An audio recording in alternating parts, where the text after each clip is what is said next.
This is Stephen A. Hart, and you're listening to the Chasing Dreams podcast with Amy J.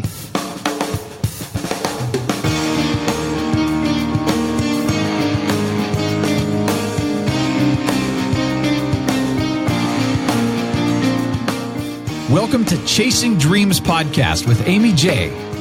Amy believes that realizing a life without regrets is achieved by taking chances, chasing your dreams, making moves, and overcoming your doubts. The Chasing Dreams podcast will help you overcome life's obstacles, believe in your potential, and inspire you to face your fears. And now here's the woman who is passionately pursuing her dreams, Amy J. Hey, Dream Chasers, this is Amy J, and thank you so much for tuning in to episode 178 of Chasing Dreams. Guys, first, before I go any further, a quick word from our sponsor. This episode is sponsored by our Patreon campaign supporters. Thanks to all of you for your support. Beginning January 2019, as a thank you, Patreon supporters will have exclusive initial access to a bonus video conversation with our guests. Even donating $1 an episode goes a long way. For more information on our Patreon campaign or if you'd like to donate to help keep the show going, please visit amyj21.com/Patreon. It is Black History Month this week, and I am stoked, as always, to bring you guys an amazing dream chaser in honor of that. And he is a former guest, a past guest, a friend of the show, a friend of mine, and couldn't think of anyone better to bring back to kick off Black History Month with, and his name is Stephen A. Hart. He is the Chief Creative Officer of Isles Media, LLC. His creations include Brand U Academy and Trailblazers FM. He's also a dynamic speaker on the topics of personal branding, entrepreneurship, and podcasting.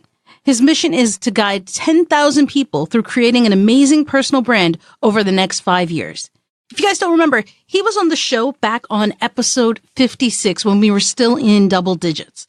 That was about August 2016 that we aired that episode. And, we've been fast friends since, and I've been so impressed to see how much he has grown, not just himself, his brand, but the podcast, and the impact he has had on a number of people has never been more apparent, and it has been awesome to see. And I can't wait to share with you guys his growth. And so check it out.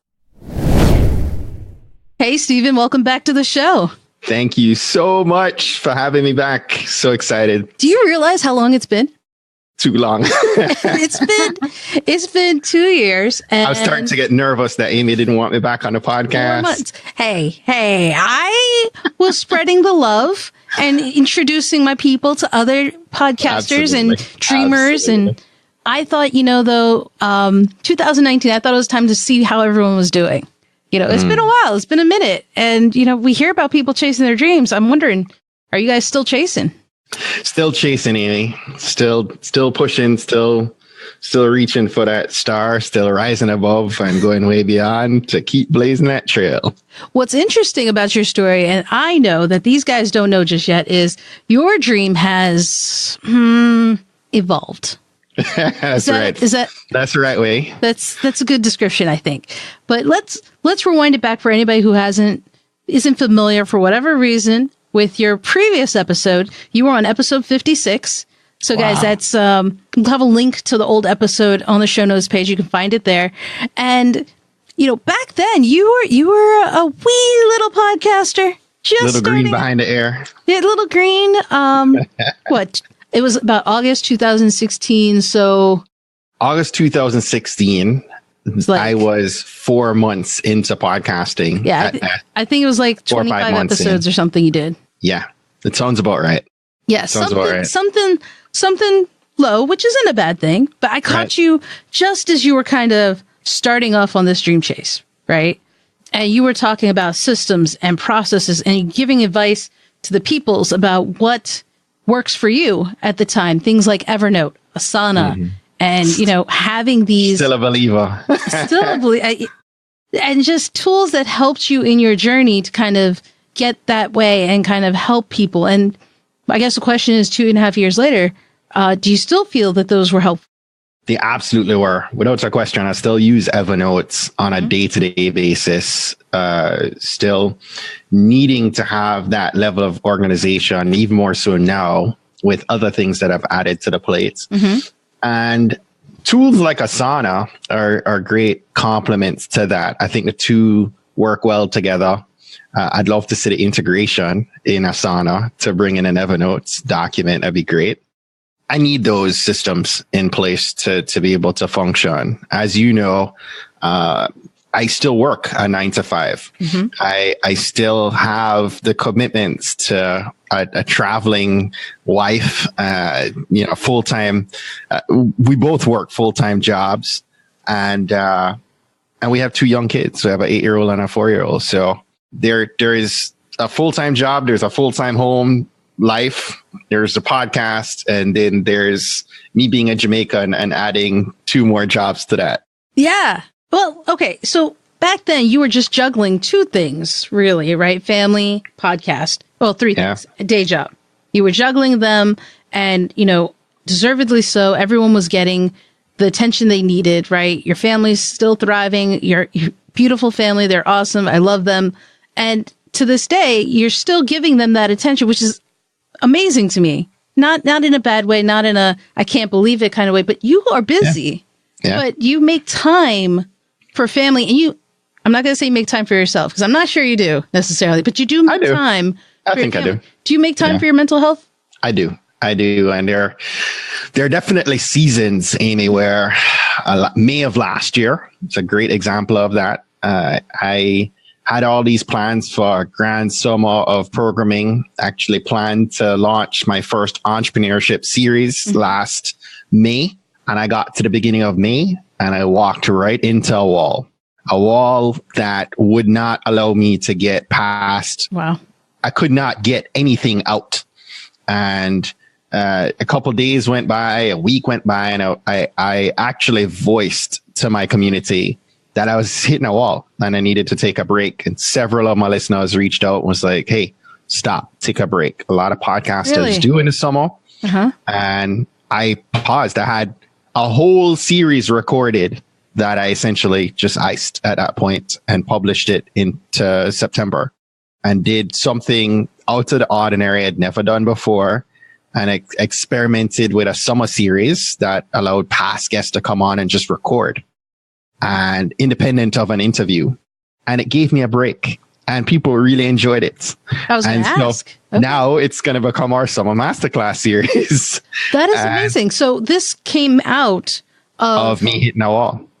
Do you think that you would have come up with that if you hadn't hit the wall? No, not at all. You wouldn't have given up that control? Not to say I wouldn't have given up the control, but that happened in God's design. I can't take credit for that, right? I think that I was smart enough to listen to my body. And so I'll push real hard. There are seasons where, I'll go real hard, but there are also seasons where I break. And to your earlier point, priority one is not any kind of job or podcast. Priority one is to my wife and my kids. Yeah. So at the end of the day, when I'm in a rocking chair 30 years old from now, these 2 kids are going to be taking care of me. I want to make sure that they actually like the guy they're taking care of. Right. So they're my priorities, and my wife. And as long as they're happy, then I get a chance and an opportunity to pursue these passions of mine at night while they sleep, like we are right now. So it's interesting. Someone had, I sent a yearly letter, an annual letter to my family and my friends. It's not really a public thing. It's to those I know. And one of my friends had reached out. I was like, how do you have time to do all of the things you're doing? And I was like, how do I not? Right. It was interesting because for me, it was like, I make time. I love it. I love having fun. See, that's the key point right there. Yeah. Not to get lost. You make time. Yeah. Right? And a lot of people say, well, I don't have time. The truth is we all have the time, right? Oprah gets 24 hours just like us, right? Warren Buffett, like all the people who are truly successful, they achieve and use 8 hours it just like we do, and actually find time to read, find time to pursue other ventures. What I've realized is it all comes down to how we prioritize the time that we do have, where we put energy into being efficient and effective with the time that we do have. So right now, I sat with a work group earlier today, and they're talking about TV shows. I don't watch TV. I don't have time to watch TV. People so that find part hasn't changed, guys. In 2 years and a quarter, that hasn't changed for him. I don't watch TV. My wife will be like, "Come and watch this show." I'm like, "Is it a one-time? Is it a movie?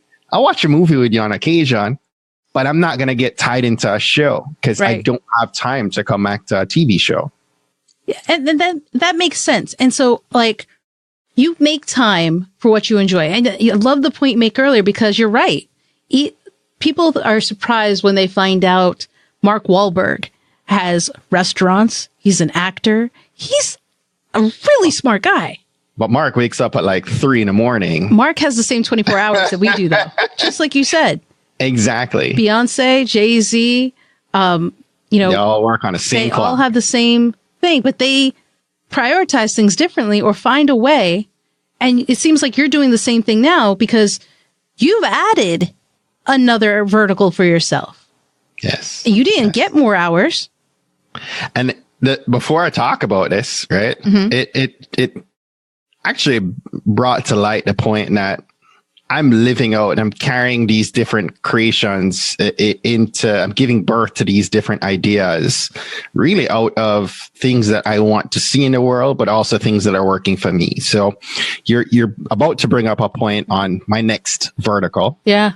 And it's a program, a product that I created called Brand You Academy. And Brand You Academy was born out of a number of people who reach out to me on a weekly basis saying, "Hey, Stephen, I'd love to be on your podcast," or even people I'm meeting out at networking groups and saying, "Hey, I'm doing X, Y, and Z, and I find it really interesting." And I'll come back, I'll jump on my phone or on my laptop and I'll Google the person. Right then and there. Right. Right then and there, or after, if I receive an email, I'm like, all right, who is this person? The initial story sounds interesting. Right. But then if they have a website, it leaves me indifferent. And more times than not, people had no website or they had no following. So they don't have a digital footprint? They don't have a digital footprint. And if they did, it didn't allow them to stand out from the crowd. Right. And all too often, whether people are working professionals, leaders, entrepreneurs, whatever it is, I was realizing that they were not doing themselves justice in taking care and taking control of what they could with their digital presence. And yet at the same point in time, as you touched on, I'm able to get so much out of this platform that I'm building. I was able to develop and create this brand that is Trailblazers, that in the space of, we're approaching our 3rd anniversary next week. And so in 3 years, I've developed this platform that it has blossomed into something amazing. We have a really engaging community, and we've had the blessing of having so many amazing guests on to this point in time. And I realized that, you know what, I do marketing by day. I do branding by day. And so this is my talent. This is my skill. This is what I know to do. And there are so many people that were on the other side of the fence coming to me that did not know. They just didn't know. 9 times out of 10, they didn't know how to develop a brand. And if we as media players, right, we're small scale media companies as podcasters, but if I was turning away somebody with my small scale brand, right, with our itty bitty podcast, right, with our small podcast, how many mainstream media players were going to turn down the opportunity to showcase a lot of people with great stories? But if you didn't create a place for someone to go, or if you didn't create the presence that is credible, that is trustworthy, that leaves somebody saying, I absolutely need to connect with you, and there's the right connection to a message, you'd have missed an opportunity. And so I developed a program, Amy, out of seeing that need to help professionals, to help leaders and entrepreneurs, really focusing on personal branding more than the business side of branding, but helping individuals to develop that digital footprint. What was interesting is I've seen the journey as it's been unfolding. What's interesting was that you saw this need and you didn't jump straight into a course.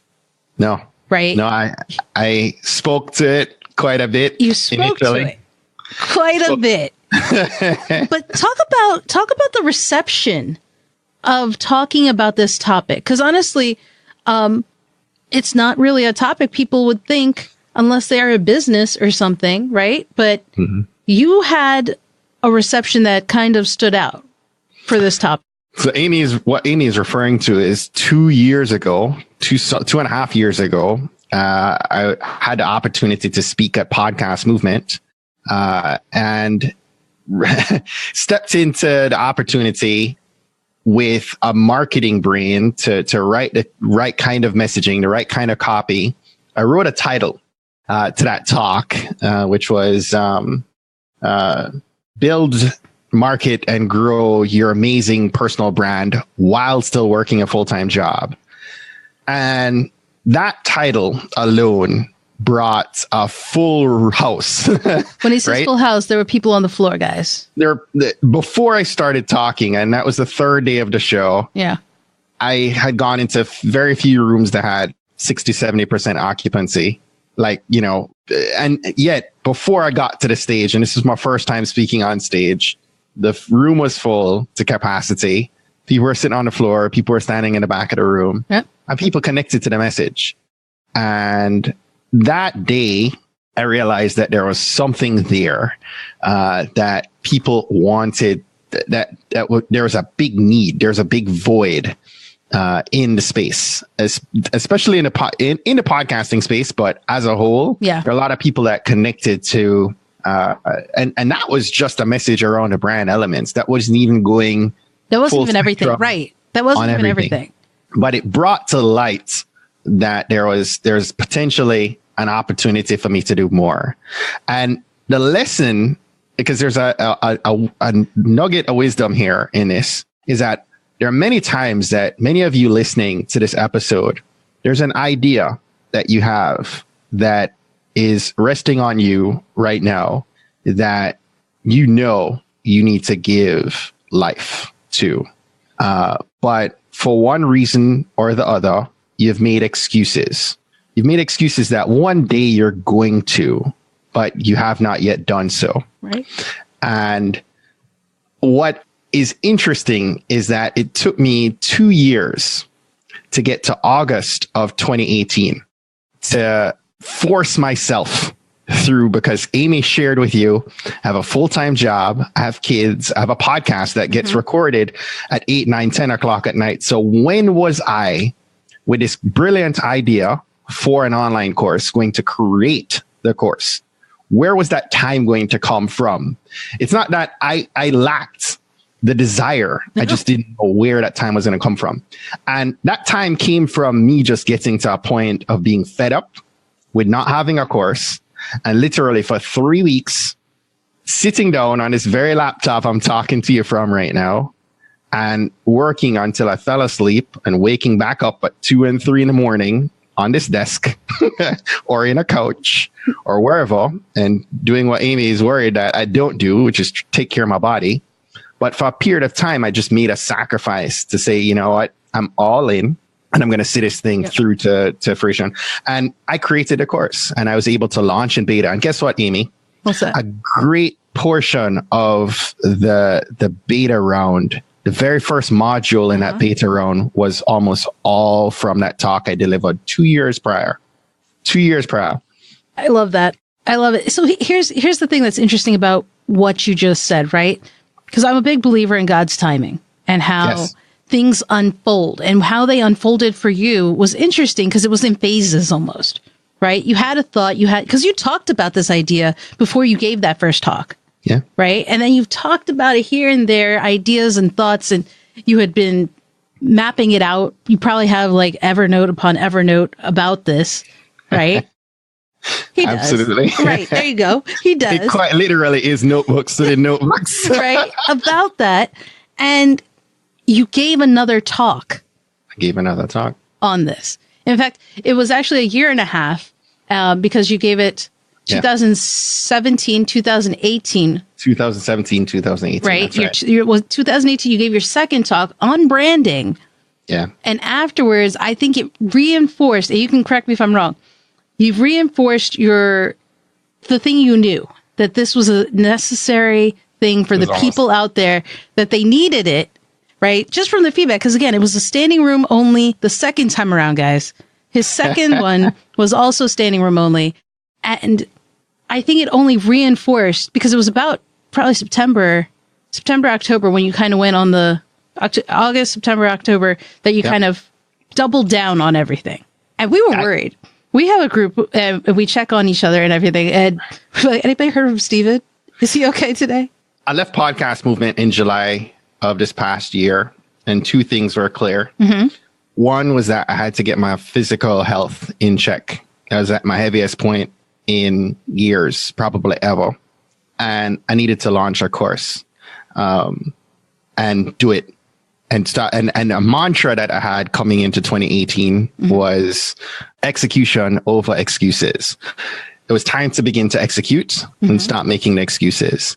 And I very aggressively worked at my physical health and dropped like 15 pounds in the space of 8 weeks and got into the best shape I'd been in 10 years. And I set a date for launching beta of the course. And not only did I set a date, I told the podcast community about it 2 months before. And in August, I said, I'm going to launch our course in October on this date. If you're interested, sign up for our interest lists or waiting list. Right. And so I had several people sign up, and that became accountability to do whatever it took to launch this beta round of the course. And that we did. It's a mixed feeling, because one, so proud of you for doubling down and just knocking it out, right?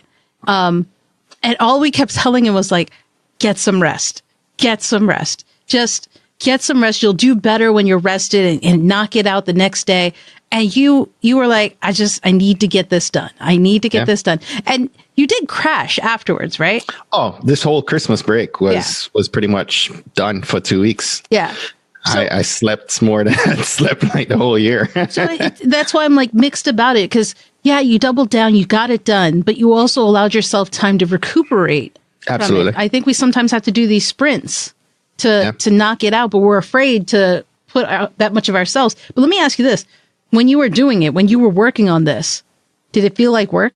No, not at all. Yeah. Even now, I'm still working on it. So I launched beta in October. And I probably launched, and this is another nugget of wisdom for your listeners. I launched the course at 50%, 55% of where the course should be in my head. I got to points in time because it was the course is dripped. It's a 6-week program. Mm-hmm.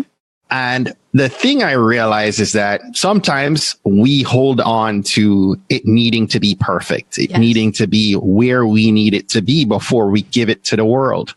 Well, what ended up happening, Amy, is that I gave to the world, and I realized that my level of understanding of branding and marketing is at a 9 or 10 or 8, depending on what we're talking about, right? Right. It's pretty high. The average person coming in to the course is maybe at a 0, 1, a 2, right? Yeah. And the truth of the matter is, I don't need to take them from a 1 to a 10. That's fire hose, right? I would. In fact, you probably turn people away. All someone really wants is for you to get them from a 1 or 2 to a 4 or 5. Yeah.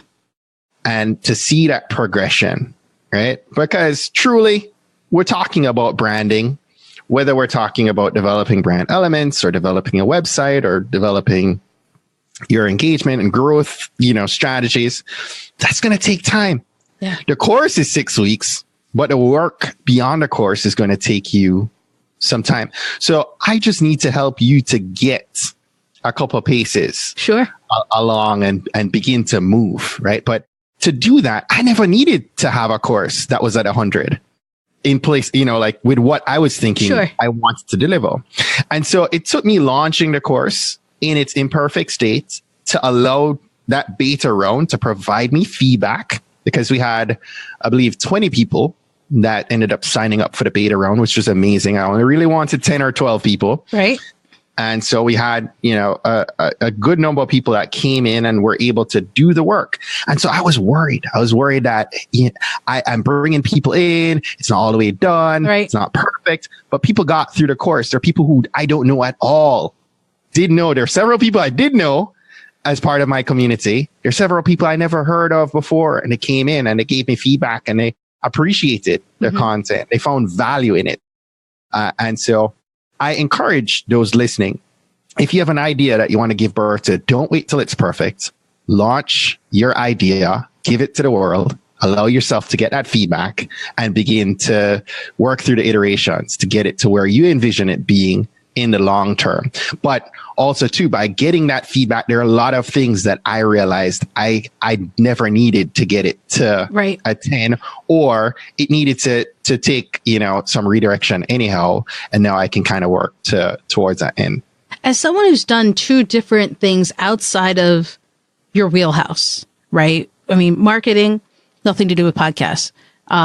Teaching, nothing to do with marketing or podcast. But nonetheless, those are the two that we're mentioning. Right. Let's not. This is nothing. Don't new. go down the slippery slope. Don't go down the slippery slope.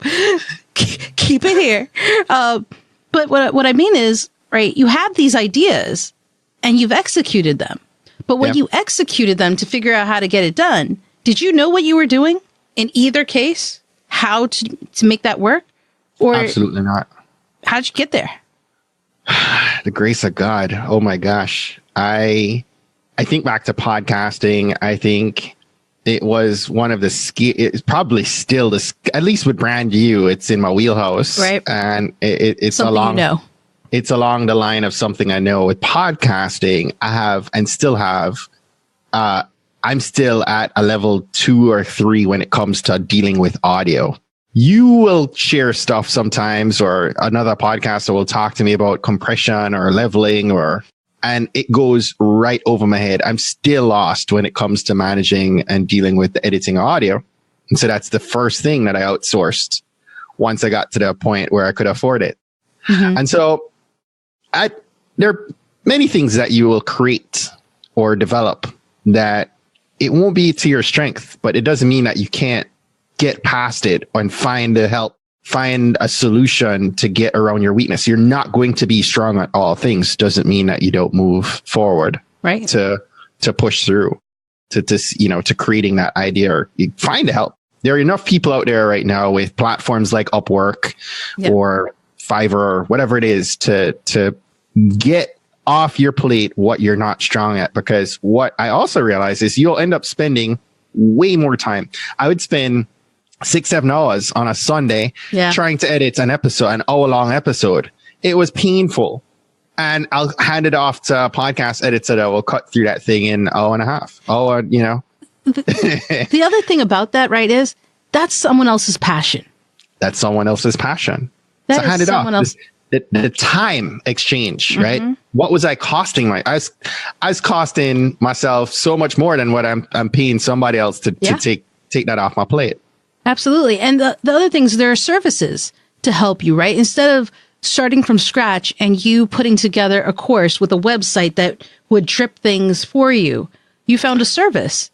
Listen, the knowledge I'm giving up, and I realize this because I offer this as everything that's in Brand U. Brand U is offered as a 6-week course, but the information, the knowledge alone that I'm providing inside of Brand U comes from over 15 years of me being a marketer. Mm-hmm. A lot of this comes from the last 5 years, me understanding what really works when it comes to web development, when it comes to engagement, when it comes to growth. There's lessons in here that I can articulate to someone. I did this last week. I sat down with somebody for an hour and I poured into them, and her her response immediately was like, you were able to articulate this so clearly. Mm-hmm. And I gave her a lesson that cost me more than $20,000, which came from a $20,000 mistake, right? In the corporate world. But the wisdom, you're talking about years of more than a decade of wisdom and hundreds of thousands of dollars worth of experience and time on the clock that I'm distilling into a 6-week course. To what you really need to know and cutting away a lot of the mess. Now, if you tried to do this on your own, you would spend years, not 6 weeks. You'd spend years just learning and a lot of money to get to that point if you had to do it yourself. So in that same vein, it's best if you can afford it, because not everyone can, but if you can afford it, it helps to get knowledge from people who have been there, whether it's a coach or a course. Now, it doesn't mean that you and I have spoken about this several times over. You need to be very deliberate about the courses and the books and the content that you're consuming, making sure that it's in alignment with what your goals and your focus is, right? So that you're able to move the needle and you're not just consuming and not putting anything into application. But there is value in being able to talk to someone. I was able in both times getting up on stage, I was able to talk with Amy and say, Amy, this is my idea. And Amy was able to come back to me and say, hey, you need to cut away like 90% of this. You have the knowledge. Let's work through this. And Amy was able to help me tremendously in both times that I was getting on stage to be able to flesh through a presentation and polish it and polish my delivery. Yes, I knew the content. Yes, I knew exactly what I wanted to pour out, but you saved me tons of time and helped me to be able to get there. So, get yourself a coach, get yourself, consult with somebody about how you can move the chain faster than trying to do it yourself. Yeah. Absolutely. And the thing is, and to that vein, we've recently been talking about how, I am guilty of taking course upon course upon course. And I know a lot of people are. We all are. And one thing that I said this year is I'm not taking another course. It'd have to be a heck of a course for me to take it, because and my sister said this to me. She's like, Amy, you know what they're teaching. Yes. You know what they're teaching. You know what you need to know. Right. Of what they're teaching. Right. And she's like, you don't need another course. You don't need another course. You know what you need to know to get your goals achieved this year. It's pulling that trigger and realizing, hey, you got to be careful about course dependence or dependence that's just avoiding action. Execution of excuses. And the other thing is, right, when you do get feedback, when you do get this input, when you go to someone and you get information, you still have to be true to yourself. We talked about that recently, and how, even with the coaches and advice and feedback we get from others who are in those fields, you still know what your gut knows. You still know some of the things that you think are right. And that may differ or butt against what a coach may say. What do you do in that scenario? I think authenticity is so important, right? Mm-hmm. You have to know there's taking wisdom from somebody for what you don't know, right? We've done courses where, as we just talked about, mm-hmm. being able to distill what somebody else has experienced and knows, being able to take from them what you need. But to your point, is a very important point. You still have to remain true to you. Yeah. So whatever you are creating, you need to be able to take the knowledge that's going to help you to develop your offering, to develop your product, to develop your service. But you still need to remain true to you. And this is a challenge for us, right? Still is. We see other people doing XYZ and we think we have to follow that mold or we have to meet that bar. It worked for them. Yes. It worked for them. And so it must work for us. Yeah. But the truth is that I've built Trailblazers, and there are people that truly they could listen to a myriad of other options for podcasts. Sure. But they listen to me every Monday morning. They listen to you every week, right? So there are people that know, like, and trust you, and they want you. They don't want this other person. Right. They don't want a duplication of the other product or service. They want you. They're buying you. They're trusting you. They like you. Mm-hmm. So you need to be authentic. You need to find that balance between bringing in that other person. And sometimes, you know what, I realized even in Brand You, there's a lot that I've learned from other programs, from other coaches and conferences that I've attended. I'm providing you, access to my knowledge. And sometimes part of the authenticity is not necessarily hiding that. I'm a big believer in Don Miller and Story Brand. And in Brand You, instead of me providing you my version of what I've learned about clarifying your message, I'm recreating parts of this, and I'm going to articulate to you that, you know what, this is based on things that I've learned from Don Miller, right? In my version, and how it applies to you. And I might be able to help you streamline and create a template that works for you based on lessons learned from, like, Adon, right? But there are different people that you will never know, right? The average listener or the average student doesn't know these people. But me being authentic is partly me sharing with the world, hey, this is this crazy Jamaican guy who loves his kids, loves his family, loves marketing, loves branding. I'm all about, these different things. And I can really help you streamline this because it's part of what my impact to the world is all about.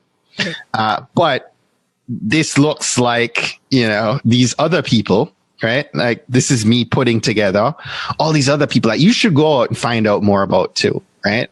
And learn about. But you have to be true to you. You can't try and cover up and duplicate other people's products and podcasts and services.